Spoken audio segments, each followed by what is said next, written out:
About what?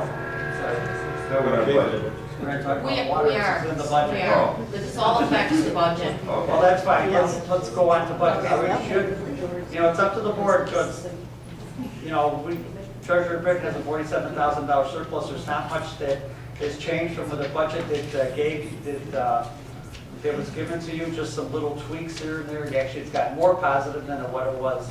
And I would think we should be able to approve the budget for 2015, 2016, which ends in April 30th. I think we should be able to approve it tonight, but that's up to the board. Well, this week, we would only be I mean, approving the tentative budget because we have to vote on it That's in right, 30 and days. it It's has got to to be be on 30 days. display. And we can make tweaks. All the way up till the Right, right, okay. So that was I part of the motion special to meeting for tonight. approve the tentative 2015-16 budget. I will second. I have a second. Further discussion? Roll call. Trustee Killaway, Aye. trustee Maskell. Aye. Trustee Gillis, Aye. trustee Ivan. Aye. Trustee Kreis, Aye. trustee LaRue. Aye. Motion carried. You'll get that on display, maybe? You'll get it on display. I will actually get on display tomorrow. You just have to make notice on we'll have to put a notification on the website saying it's available at Village Hall for review. Okay. Fire and Police Commission training, normally, we try to train the Fire and Police Commission. We have 3 new members that have never been formally trained, gone to the convention, and so on and so forth. They do have the resource of the attorney, but that gets a little expensive, and, we have 3 good people. I think we should try to make some provision to train. Normally normally sending them to the convention. I don't know if they have one downstate and one up north as they usually do or whatever. I've lost track of that. But usually they have a convention, I know, up north, usually in October or November. And usually we pay for them to stay over, and they have a session Friday, Saturday, and Who would get Sunday. the information about the convention? Pardon me? Who would get the information? Good question. Because I've never seen anything on the Okay. convention. Well, I. Normally it goes to their Fire. lawyer. Fire department? No, it goes to their lawyer. And I believe it is a budgeted amount to send them to us. No, we could just go to the website and get the Yeah, it's download the a, information. yeah, You can it's see an what the Illinois sessions are. police something. I'm saying that normally the lawyer for the Fire Police Commission passes it on to commissioners. Okay, because he's one of the ones that gives the workshops. Right. So, I mean, it's something Illinois Fire and Police Commission or something like that. I'll see what I can find And out. we have sent our commissioners in the Yes. past. Maybe we don't, I don't know if we have to send all of them. Maybe we can send 2 of them, we do the other, I don't know, it just depends. But I think it's pretty important, especially now that there's, new lists, new training, new testing, so on and so forth. Facebook policy, I think we need a Facebook policy, and I did send, Did I say social media policy? social media policy, because it's Facebook's not the only Instagram. one. Yeah, it's Instagram and Twitter and, what is it, Pinterest? I don't know, whatever it is. But we have one for the police department. Also, I have one here that I'll, afterwards, if you want to pick up one that is actually an IPMG social media policy in their policy book. I do have copies for everyone. I think we need to talk about it. I think it's necessary. That's all I'll say about that. And Fire and Police Secretary Chief Kaufman is doing A hiring. hiring. And we didn't know, actually, Maureen did not know what he was doing. So we sent a letter to Maureen and said, hey, we need a secretary. Our secretary is out on sick leave right now. We do have a person who can fill in temporarily for them. I talked to Chief Hotwagner this afternoon, and we can use Julie to be the temporary person for Fire and Police, for the Fire and Police Commission. And I think that's something, because I don't believe it's going to be soon, but I don't know exactly what date the Cheryl is coming back. We have a I'll have pretty a good discussion with Julie tomorrow about this then. Because I've been trying to find somebody to fill in. Steve talked to her as soon as they called. Okay. So it should be fine, and Steve raves about Julie, that she picks up things extremely fast, so I think we got the right person there, hopefully. Okay. If everything is, all our ducks fall in a row. And just a dumb question, Mayor, bond councils, did they get any communication from any of them? I've still not heard from either bond council. I did talk with John George, and he was hoping to have something to me by the middle of this week. And he was reaching out to the bond councils as well, just Okay. to, I Find guess. out where the lay of the land is. Right. Sure. And so he did tell me he was going to reach out, because there's two bond councils Yeah. involved. And he was gonna reach out to them, and he was going to get back to me this week with when they plan on being finished. They're thinking probably within a week to 10 days. Thank goodness. Yeah, Okay, thank you. thank you. Trustee Moskowitz. Yes, a few updates. Carrying on the theme of the Fire and Police Commission, the candidate that was forwarded to the police department last month, I believe it was, Paul Shipman, has been confirmed with an academy date of April 3rd. Chief Hoffman reports, so he will be sending notice, Mayor, to you and to the clerk about swearing Mr. Shipman sometime in March, so that he's ready to go to the academy. Other news in the police department at the same time, Officer Miller, William Miller, has submitted his notice of retirement effective June 4th. And so while we will miss him, Chief Hoffman would like to get the ball moving on a replacement before he leaves, so that we can avoid overtime and the gaps in training, et cetera. So he had asked if he would please send another letter to the Fire and Police Commission and request the next candidate. And I mentioned the crossing situation with the police department and Springfield School. I think that was all I had. Under my business this evening, the zoning board has given us a zoning recommendation for 4710 West 147th Street. That is which one? That's the vape shop. That's the vape shop over in Tiffany Plaza. And then I am bringing back up 4645 West 147th Street. I checked with the attorney, and according to our village code, the board must take some kind of action with no later than 60 days after being provided the information. So next week is the latest we can possibly do this. And according to our village code, we've got to make a decision, either one to approve with conditions, or 3 is to not allow, don't approve.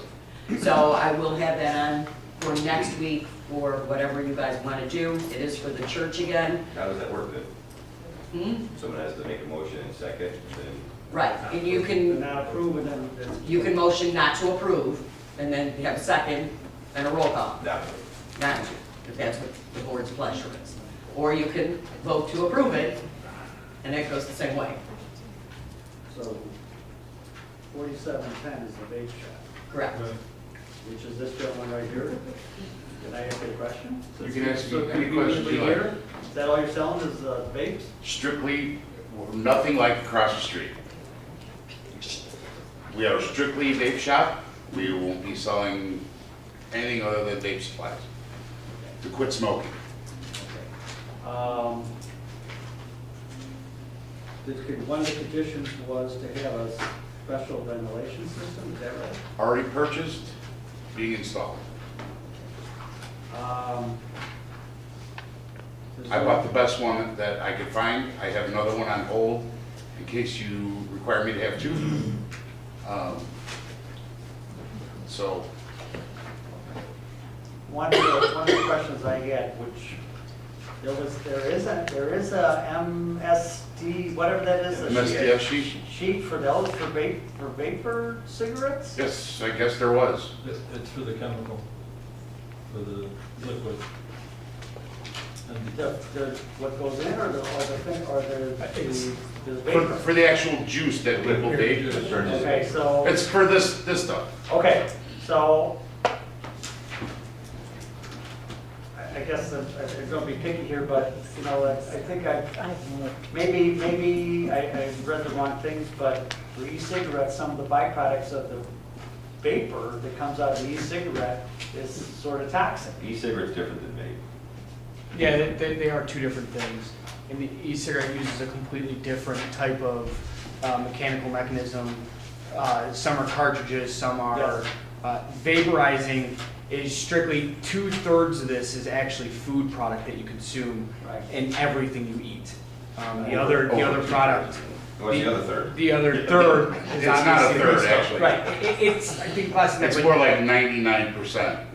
the only toxic part inside of the juice in a Is small dose is the nicotine. nicotine, in which the object and goal is that it will lower your body to actually need it and come off of it. Eventually you go down to 0, and then Yes, you're yes. done with cigarettes. Okay. Yeah, because I guess, I think you said that the vape was an upgraded e-cigarette on steroids. It's a cigarette on steroids, or e-cigarette on steroids. Yes, yes, Yes. except it doesn't have the same, because some of the e-cigarettes, and some of the chemicals are carcinogens. If you, I mean, what the byproduct of the, right, Yeah. actually the Mayo Clinic just came out with a report this week, the Mayo Clinic, showing that this was totally beneficial to quitting smoking. okay, In England, doctors actually prescribe it okay, to quit smoking. okay. I mean, that's our goal here. What's the name of your shop? How's it Vape Emporium? The Hive. HIV.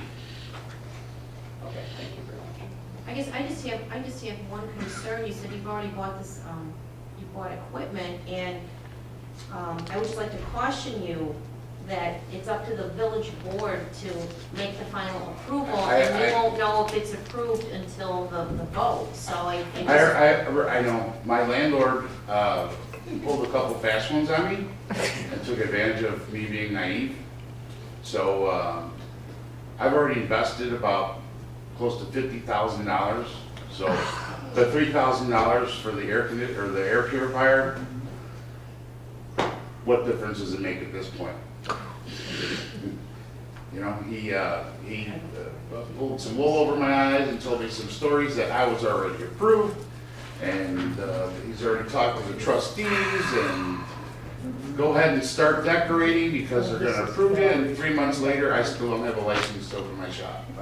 So I have invested about $50,000 into the shop already, decorating it, stock, what have you, and And of course, you signed a lease. of course I signed the lease. How long is that lease for? 1 year. Jerry, you had some input on that, though, that our form was gonna be changed? Yes, we're in the process of eliminating the requirement to have a signed lease included with the business application, See, that which was, we do now require, which is Right. ludicrous. that was my understanding. I had to have a lease in order to get a business license. But then in order to get a business license, you have to have a lease. So it's a catch-22. So I had to have a lease to get a business license, is what I thought. So I signed a lease. And I was all set up to open up in Oak Forest. Okay, but Oak Forest told me it was gonna be about 5 weeks before the board meeting to let me open. Same thing, they're not zoned for vape yet. They're one of the only towns, there's one on every corner on the south side, or on the north side. Hardly, there's a few on the south side. Then I got a phone call saying, come to Midlothian, you're all set to go. We can take you right away. We're gonna approve you. I already talked to the trustees. And me being naive, signed the lease. So I understand what your I mean, I question am is. concerned because I don't know how this full board's gonna vote. I know. We have to create some sort of pamphlet for incoming businesses. Just tell them the ins and outs of all this stuff. But he wasn't gonna come to the board, he went right to the Right. landlord. No, I came here afterwards, Okay. after I signed the lease. Yeah. Oh, after you Well, signed that's the it. lease. We gotta make sure. With my lease to apply for the business license. Right. We gotta make sure that Because that that's what I was doesn't told. happen. And Jerry's taking care of that, but we have to communicate that some way to the prospective businesses and also to the property owners. Don't tell your people that you have to have a lease before anything happens here, especially if it's special use. And I signed the lease, I came here the I had a next. discussion with him that You don't listen to the landlord first, you come to the Yeah, village well, first. if you're a new business owner, sometimes you don't know the ins and outs of all I this. don't. Yeah, exactly. I signed the lease, I came here the next day to apply for my business license. Yeah. right. And that's when I knew that I'd been had. So, Yeah, so it was nothing the village did, Don. no, Yeah, but the village should, the village should be proactive in this. That's all I'm saying. I agree, but I think sometimes though that prospective new business owners can be taken advantage of by Yeah, exactly. a landlord. and that's only the beginning of the story.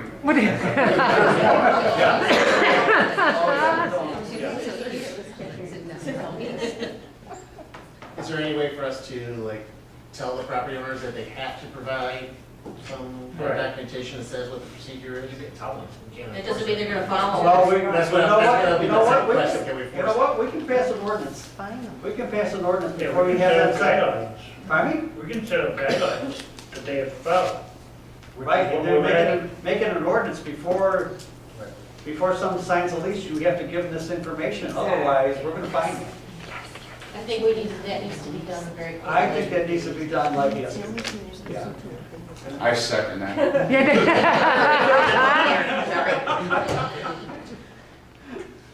And then the only other thing I have on my agenda for next week will be the approval of the minutes from January 20th and January 27th, both executive session and regular sessions.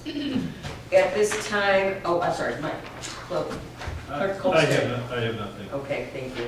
At this time, I would be looking for a motion to go into closed session to discuss the compensation of a certain individual, or a certain employee, and also possible discipline action against an employee Negotiations. and negotiations. I'll make the motion. No second. At 8:52, roll call. Trustee Killian, Aye. trustee Gillis, Aye. trustee Ivan, Aye. trustee Kreis, Aye. trustee LaRue, Aye. trustee Maskell. Aye. Motion carried. There will be no action after a closed session.